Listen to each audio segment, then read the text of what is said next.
shaft. To be a lawmaker in Nigeria, by the way, all you need is secondary school certificate. Yet, your basic salary is 2.5 million naira per month. Furniture allowance is 7.4 million per month. Who changes furniture every month?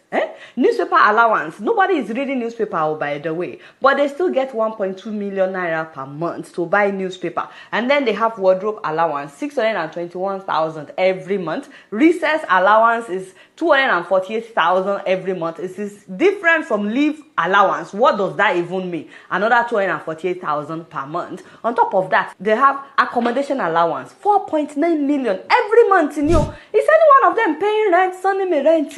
Yet they are getting 4.9 million for accommodation every month. They have utilities allowance, 828,000 every month. Entertainment, 828,000 every month. And we're also paying for their personal assistant to 621,000 every month. And then they get vehicle maintenance allowance, 1.8 million. By the way, they also get 9.9 million every month to buy new vehicle. If they are buying new vehicles every month, should we also be paying another 1.1 million to maintain their vehicle? New vehicle, by the way, they are also getting severance gratuity, 1.8 million. And as if they have not insulted our intelligence enough, these lawmakers are also getting hardship allowance, 1.2 million naira every month.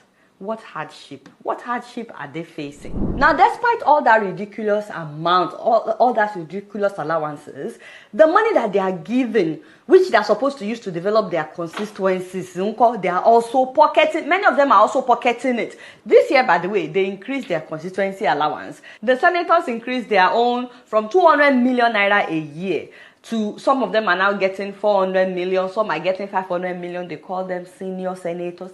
And many of them are still pocketing this money that is meant for the development of their constituencies. So as if their own personal allowances are not enough. How can you not see that this is evil? Nigerians, by the way, you need to stop praying against those old women in your village, because these government officials are the real witches and wizards. And we've not talked about all the allowances that the ministers are getting, the governors are getting, the president, the vice president. We just found out that the president, the vice president, and the first lady have spent 8.6 billion, not million, billion naira just on traveling, local and foreign travels between January and March of this year. Alhaji Tinubu, is this what you had in mind when you said Emilio come? Also, we found out that 30 governors in Nigeria have spent 968 billion, again not million, billion, on refreshment in the first quarter of this year alone. The people that put them in office are getting paid 30,000 naira a month. And they're okay with that. Oh yeah, okay, where is my slippers? Don't